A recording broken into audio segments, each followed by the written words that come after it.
Good evening. This is Bob Fisher, and Monica has asked me to talk a little bit about Carol and about Carol's show that's opening tonight at Gallery 1. The show started about 2 years ago when Carol and Monica started talking about doing a show, and Carol then made 3 proposals, and this is the proposal that the gallery decided to do.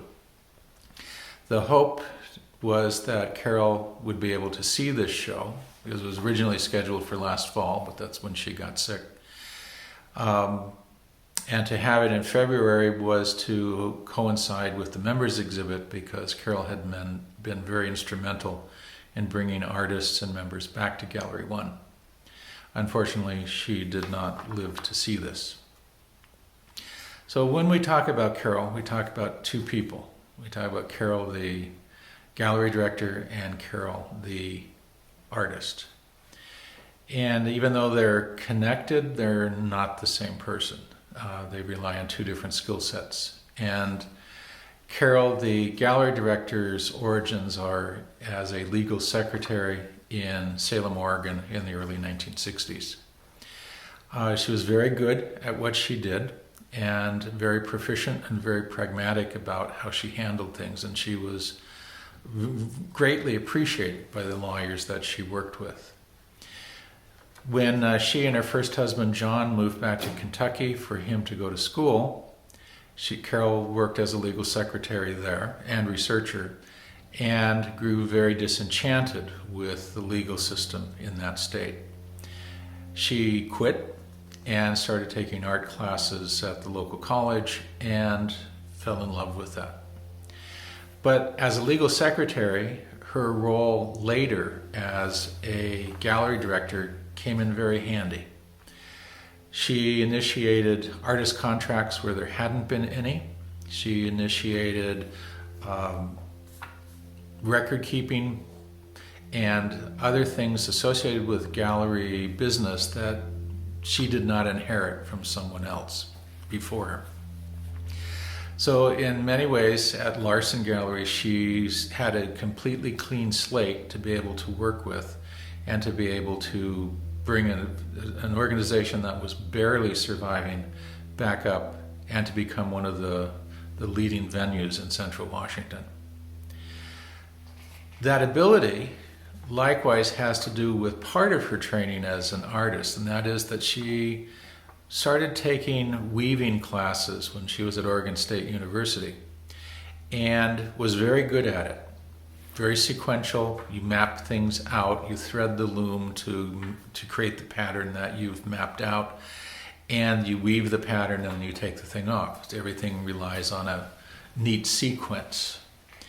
And that ability to organize sort of in a holistic fashion, to see the end product while you're doing the beginning part, is something that she could do very, very well. She could see the big picture and identify the steps that needed to be taken to get to that. So when she was gallery director at both Larson and then later at Gallery 1, she took what were difficult circumstances for anybody to inherit or to pick up, and to make very successful organizations out of both of them. That ability included being a people person, which she was. She enjoyed people.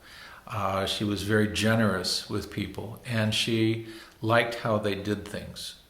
So she worked with them. She made them part of the process, and like different threads going through the loom to create a pattern, the people that she worked with were able to come together to create a whole organization, like a piece of cloth.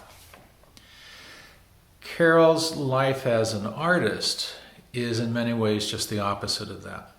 She never grew up taking art in school. She was never encouraged by her parents to do art, although she was encouraged to be creative in how she approached chores and things.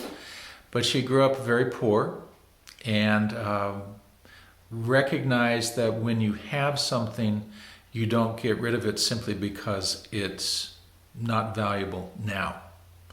And so she was able, as even a young artist, to be able to see that the skills that she had, which might not have been developed as well as they could have, or like with other people that developed those skills much earlier, she was able to take those skills and to do something with them. She was told that she had a phenomenal sense of design, and I agree with that. She also had a very amazing sense of color, especially around the color blue. She handled blues in a way that I've never seen anybody else handle blues. And as an artist, she would approach things very spontaneously, not sequentially, not logically. She would start with a canvas and smear some color on, and then something would start to coalesce, and she would start bringing an image out. And that image would in some way connect to some memory that she had from a trip she took as a kid, or a trip that she took, or some of the things that happened with her kids, and things like that. So they were never literal transcriptions of things that occurred. They were emotional responses to things that had happened. And that became the grist for her. She was able to take those memories, those feelings, and to be able to evoke them onto a canvas with color and with form in a way that touched other people. She has said in her resume that she didn't want to give the viewer the answers to what her pictures were. She wanted to invite the viewer to find common memories that they had with what was being exhibited on the canvas. And so in that respect, her titles are somewhat ambiguous. Her work never started with the titles first. They always came afterwards. Sometimes they happened long after the work was finished because what they evoked wasn't necessarily readily apparent. So her abilities as an artist were in many ways just the opposite of her abilities as a gallery director.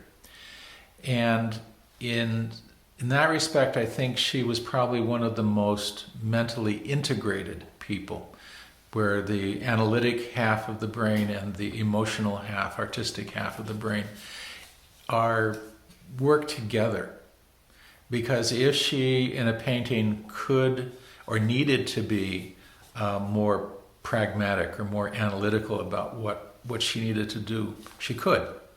Or if she was, as a gallery director, getting to the goal in a more standard fashion wasn't working, she could creatively go 90 degrees to the left and come out at the same place with a much better result.